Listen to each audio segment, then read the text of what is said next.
La Fundación SCP es real. Para aquellos que no sepan qué es esta organización, son una supuesta organización ficticia dedicada a proteger al público de lo que ellos llaman objetos, entidades y fenómenos anómalos. Estoy aquí para decirte la verdad. El SCP no es una organización ficticia. No protegen al público. Los objetos que dicen estudiar y de los que nos protegen no son anomalías. Son algo mucho peor. Permítanme que me explaye y se darán cuenta de la importancia de estos hechos.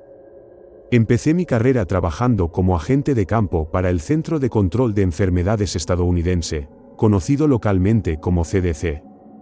Mi trabajo trataba en viajar de forma rutinaria a los lugares de Estados Unidos, en los que se informaba de brotes de enfermedades, u otras epidemias biológicas. Proporcionaba la mejor asistencia posible, para ayudar a la comunidad local a contener la posible amenaza y protegerse contra ella. Fue durante una de mis visitas a una parte bastante remota del país, cuando la Fundación SCP me contactó por primera vez. La zona a la que me asignaron informaba de un aumento del número de lo que parecía ser diagnósticos de sarampión. Cuando llegué, me llevaron a los hospitales en los que ingresaban los pacientes, después de que los intentos iniciales de tratamiento hubieran resultado ineficaces. Los médicos me informaron de que, además de los síntomas habituales del sarampión, sus pacientes también experimentaban vívidas alucinaciones y delirios, todo de lo mismo. Me dijeron que todos sus pacientes parecían alejados de la realidad, y solo hablaban de algo a lo que todos se referían como el resplandor. Así que, naturalmente, decidí investigar más a fondo los acontecimientos, y descubrir el origen de este brote. Empecé a viajar por la ciudad, tomando notas mentales sobre las áreas que pensé que podrían ser posibles fuentes de enfermedades, cuando noté un almacén en las afueras de la ciudad que era particularmente interesante. Parecía tener un débil resplandor, y, conociendo lo que los pacientes habían estado hablando en sus alucinaciones, me imaginé que podrían estar relacionados, así que investigué. Cuando entré, noté inmediatamente un zumbido rítmico que provenía de lo que parecía ser el centro del viejo edificio. Olía densamente a alquitrán quemado y a gasolina, y la calidad del aire era espesa, casi viscosa. Me puse una mascarilla quirúrgica para protegerme la cara, y procedí a seguir el sonido que estaba escuchando. A medida que me acercaba, oí voces débiles que hablaban, parecía que había 3 o quizá 4 hombres trabajando en algo. Intenté distinguir lo que decían, pero el zumbido era cada vez más fuerte cuanto más me acercaba. Cuando por fin llegué a lo que creía que era el origen del ruido, me di cuenta de que las voces que había oído antes habían cesado, así como el propio zumbido. Y entonces lo vi. Un objeto extraño como nunca antes había visto. Parecía una esfera, o tal vez un cubo, que brillaba y palpitaba rítmicamente, sin que su textura pareciera estar quieta en ningún momento. Estaba completamente hipnotizado por ella, los patrones de su superficie parecían hipnotizarme en un profundo trance. Sentí que me acercaba a él, pero no podía detenerme, parecía atraerme, impidiendo que mi mente llevara mi atención a otra parte. Y justo cuando estaba a punto de tocarlo, oí una voz detrás de mí. Te hemos estado esperando. Me giré rápidamente para ver a 4 hombres con batas de laboratorio que me miraban directamente. Cada uno de ellos parecía una estatua, con el rostro erguido y perfectamente alineados entre sí. Uno de los hombres del centro se adelantó y comenzó a hablar con una voz profunda y áspera. Hemos esperado aquí a que llegaras. Ahora que estás aquí, nos gustaría que vinieras con nosotros. Dijo. ¿Qué quieres decir con que me has esperado aquí? Le contesté. Te hemos estado observando durante algún tiempo y nos gustaría que vinieras con nosotros. ¿Quién es usted? Somos una organización dedicada a proteger al público de amenazas y sucesos desconocidos. Somos la Fundación SCP. ¿Qué es esta cosa detrás de mí? ¿Es lo que está causando que la gente de este pueblo se enferme? No. El objeto que está detrás de usted es un artefacto que hemos estado estudiando desde hace algún tiempo. Si quieres saber más sobre él, por favor, ven con nosotros a la sede de nuestra organización y te enseñaremos lo que sabemos. No puedo irme. No tienes elección, vas a venir con nosotros, ya sea voluntariamente, o por la fuerza. Fue entonces cuando sentí unas manos grandes sobre mis hombros, detrás de mí, y un hombre vestido de negro me empujó hacia adelante, hacia el grupo de hombres que tenía enfrente.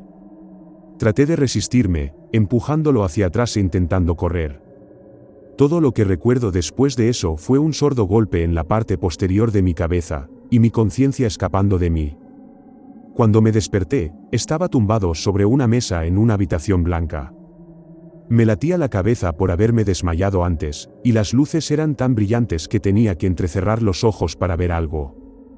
Me incorporé y miré alrededor de la habitación, que estaba completamente vacía, excepto por una pequeña silla en la esquina y una ventana unidireccional en la pared de al lado. Al cabo de un minuto, la puerta de la habitación se abrió, y entró un hombre con un traje negro. Se sentó en la silla, me sonrió y empezó a hablar.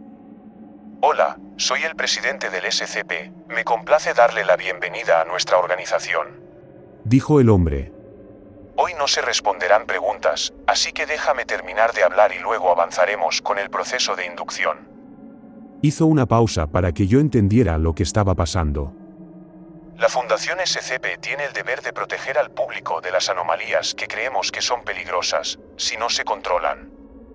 No podemos permitir que el público interfiera en nuestro trabajo, ya que eso supone socavar todo el propósito de nuestra organización. Le hemos traído aquí, porque ha violado nuestro protocolo de confidencialidad. En la Fundación nos tomamos el secreto muy en serio, y al descubrir nuestro trabajo hoy mismo, usted ha supuesto una amenaza para el secreto. Para protegernos, hemos decidido introducirle en nuestras instalaciones para que no pueda suponer ninguna otra amenaza para nuestro trabajo. Su controlador entrará después de que yo me vaya, y le llevará a su contención. ¿Y qué? ¿Me tienes prisionero aquí? No puedes hacer eso. Es ilegal. Le grité. Se levantó, sonrió, asintió con la cabeza y me dijo: Gracias por comprender y bienvenido a la Fundación. Se dio la vuelta, abrió la puerta y salió de la habitación. Más tarde, entró un hombre grande con un traje negro, y me indicó que me pusiera de pie y le siguiera. Pensé en resistirme, pero el dolor de cabeza me recordó que si lo hacía, probablemente solo resultaría en un peor dolor de cabeza más adelante, así que me levanté de la mesa y seguí al hombre fuera de la habitación. Cuando llegué a mi celda de contención, el hombre que me llevó allí me dijo que volvería en unas horas para llevarme a mi primera sesión. Intenté preguntarle qué quería decir con eso, pero antes de que pudiera abrir la boca, cerró la puerta de golpe y me dejó en la celda. Me giré para inspeccionar la habitación en la que estaba, y me di cuenta de que había otro hombre sentado en un rincón de la habitación. Estaba acurrucado, con las rodillas recogidas cerca de la barbilla, temblando y murmurando incoherencias para sí mismo. «Oye, ¿estás bien, hombre?», pregunté. «No», respondió entre dientes. «¿Qué pasa? ¿Te hicieron algo?». «La masa, 35, la veo». «¿Qué? ¿De qué estás hablando?». Entonces se levantó y me gritó tan fuerte como pudo: «Me va a quitar la cara. ¿Quieren que se lleve mi cara?». A continuación, procedió a arañar su propia cara, llorando y gritando, como si un dolor ardiente hubiera estallado en toda su cabeza. Yo retrocedí, sin saber qué estaba pasando, horrorizado por lo que estaba viendo. Continuó con este ataque durante varios minutos, antes de empezar a reírse histéricamente en el suelo frente a mí. Su risa se volvió más maníaca y me miró y dijo: «No lo entiendes. Vive dentro de mí. Su cara es la mía, y la mía es la suya». Me alejé lentamente de él, pensando que estaba completamente loco, cuando se levantó y comenzó a acercarse a mí. «¿No me crees? Puedo mostrarte cómo es, puedo mostrarte cómo lo hace», dijo mientras se acercaba a mí con los brazos extendidos. Justo cuando estaba a punto de agarrarme, la puerta de la habitación se abrió de golpe y mi controlador agarró al hombre que estaba delante de mí. Un hombre con bata de laboratorio entró detrás de él y hablaron entre sí. «Maldita sea, ha sido sobreexpuesto. Tenemos que terminar sus pruebas», dijo el hombre de la bata de laboratorio. Pero todavía no hemos obtenido todos los datos que necesitamos. Solo ha pasado por 6 sesiones, necesitamos al menos 4 más para obtener algo útil, respondió el manipulador. «Sí, pero de todos modos no será útil si pierde toda la lucidez. Llévalo a neutralización, y empezaremos las pruebas de nuevo con otro sujeto. Deberíamos hacer una prueba más, solo para ver cómo le afecta. El presidente quiere ver cómo se comporta el 035 en las condiciones que hemos creado. Bien, una más, pero después de eso será neutralizado. Sin discusión. Entonces, el hombre de la bata se volvió para mirarme. ¿Y este? ¿Cómo es su agenda?, dijo. Es un nuevo inducido, va a ser utilizado para el nuevo objeto que hemos descubierto hoy. No puedes usarlo para el 035, tiene que estar sin probar en esto. Oh, qué emocionante. Entonces te vas a divertir hoy. Hazme saber cómo va. Te enviaré el informe. El adiestrador trasladó entonces al hombre enloquecido que todavía estaba murmurando para sí mismo. Llevémoslo a un confinamiento solitario para que no pueda molestar a ningún otro sujeto. Luego se dio la vuelta con el otro hombre y salió por la puerta, cargando al hombre balbuceante sobre su hombro, y cerrando la puerta tras ellos. Me senté solo en esa celda durante mucho tiempo, pensando en todo lo que acababa de pasar. ¿Voy a acabar como ese hombre? ¿Qué tipo de experimentos me van a hacer? ¿Qué pudo haberle hecho eso a ese hombre? ¿Qué diablos es este lugar? Los peores pensamientos se deslizaron por mi mente, y decidí que tendría que escapar de esta prisión de horrores lo más rápido posible. Después de lo que parecieron horas, mi controlador abrió la puerta de mi celda nuevamente, esta vez solo. Acompáñame, te vamos a llevar a la cámara de pruebas, dijo en tono rudo. ¿Qué me van a hacer? ¿Qué va a pasar?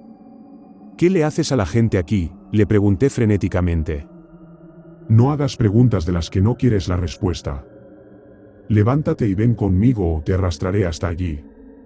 Me levanté y me puso las esposas en las muñecas, luego me dijo que caminara por el pasillo mientras él me seguía.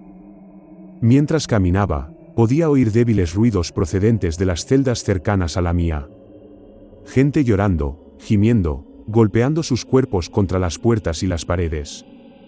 Era como una mazmorra medieval, fría y oscura, que me erizaba la piel.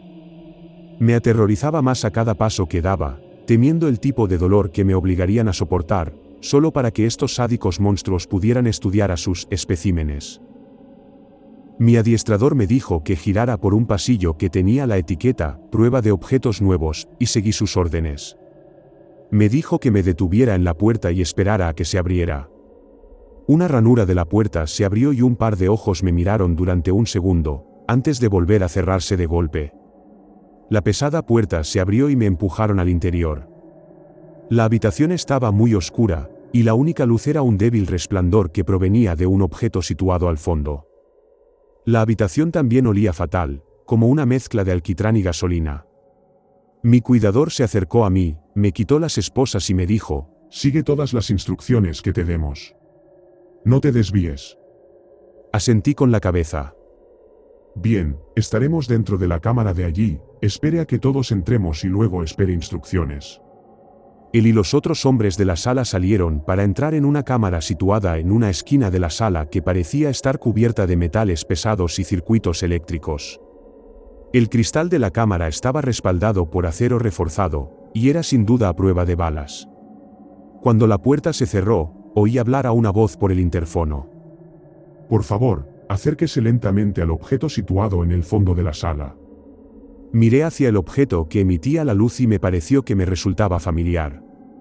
Empecé a acercarme cuando me di cuenta de que era el mismo objeto que había visto antes ese día. Emitió un débil resplandor, y un rítmico zumbido que pude escuchar débilmente en el fondo. A medida que me acercaba, empezaron a producirse los mismos efectos que antes, empecé a quedarme embelesado por las pulsaciones y los patrones que se formaban en el objeto. En el fondo, podía oír a alguien hablando por el intercomunicador, pero empezó a ser ahogado por el zumbido procedente del objeto, que se hacía más y más fuerte cuanto más me acercaba. Me vi envuelto en el brillo del objeto, completamente hipnotizado por él. No podía pensar en nada más que en la sensación del brillo, no existía nada más que el brillo. Hizo que mi piel se sintiera cálida cuando me acerqué lo suficiente como para tocarlo.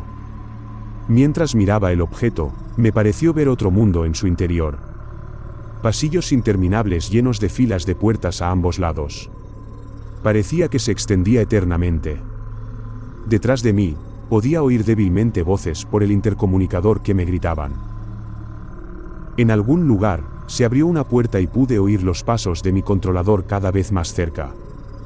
De repente, un pensamiento apareció en mi cabeza. Entra. Pensé en lo que pasaría si tocaba el objeto que tenía delante. Sentí que podía entrar y salir de este lugar. Entra. Me desplacé hacia el objeto. La voz de mi adiestrador era ahora clara. No toques el objeto. Entra, ahora. Volví la cabeza lentamente detrás de mí, para ver a mi manejador acercándose. Ahora. Me incliné hacia atrás, y sentí que el resplandor me tragaba por completo, mientras entraba en el objeto que tenía delante. Los acontecimientos que siguieron, todavía no están claros para mí. El marco temporal, los pensamientos que pasaban por mi cabeza, el espacio que me rodeaba, todo se funde. El único pensamiento coherente que recuerdo de ese momento, es que me sentí como si estuviera en otro lugar. Un lugar que no se parecía a la realidad en la que vivimos. Un lugar donde las cosas no eran exactamente reales, si eso tiene algún sentido. Recuerdo haber caminado por el pasillo, mirando cada una de las puertas a lo largo del camino. Iba a la deriva entre ellas, sintiendo que necesitaba encontrar una puerta en concreto para poder seguir adelante. Al cabo de un tiempo inconmensurable, encontré una puerta que se parecía a la puerta principal de la casa en la que crecí. Algo me decía que era la puerta correcta, así que giré el pomo y entré. Dentro, vi el dormitorio de mi infancia, exactamente igual que cuando tenía unos 6 años. Sentí el impulso de tumbarme en mi antigua cama, así que lo hice, y después de eso, recuerdo que me dormí lentamente, y soñé con todos los acontecimientos de mi vida hasta el día en que descubrí el objeto. Cuando finalmente desperté, me di cuenta de que ya no estaba en el lugar en el que me había dormido, sino en una cama de hospital. Miré a mi alrededor, y le pregunté a una enfermera dónde estaba. Me dijo que estaba en un hospital recibiendo tratamiento para el sarampión, después de que unos lugareños me encontraran desmayado cerca de las afueras de la ciudad. Comentó que había estado murmurando pensamientos incoherentes durante los últimos 3 días, y que ningún tratamiento había podido ayudarme. Dijo que esta es la primera señal que he dado de estar recuperado. Los médicos vinieron poco después, y empezaron a preguntarme cómo me sentía y qué recordaba de antes. Decidí no contarles mi experiencia con el CPS, por miedo a que pensaran que no estaba recuperado. Me dijeron que debía quedarme unos días más para monitorearme, antes de enviarme a casa. ¿Y el virus del sarampión? ¿No se propagará si me liberan?, pregunté. Todos respondieron que unas horas antes de que me despertara, todos los síntomas del sarampión parecían haber desaparecido. No había lesiones en la piel, ni fiebre, ni nada que indicara la presencia de algún virus. De hecho, todos sus pacientes habían empezado a recuperarse al mismo tiempo que yo, y que todos estaban siendo dados de alta tras unos días de seguimiento. No podía creer lo que estaba escuchando. Poco después de ser liberado, comencé a investigar sobre la Fundación SCP para ver si podía encontrar algo, y lo que encontré casi me hizo desmayar. Cuando descubrí que se hacían pasar por una organización ficticia, no podía creer lo que estaba leyendo. Se escondían a la vista de todos. Estoy aquí para decirte que son reales. Realizan experimentos con humanos. Están en posesión de algunas de las armas más peligrosas del universo, y planean quedarse con ellas. Tened en cuenta su presencia, porque definitivamente son conscientes de la nuestra.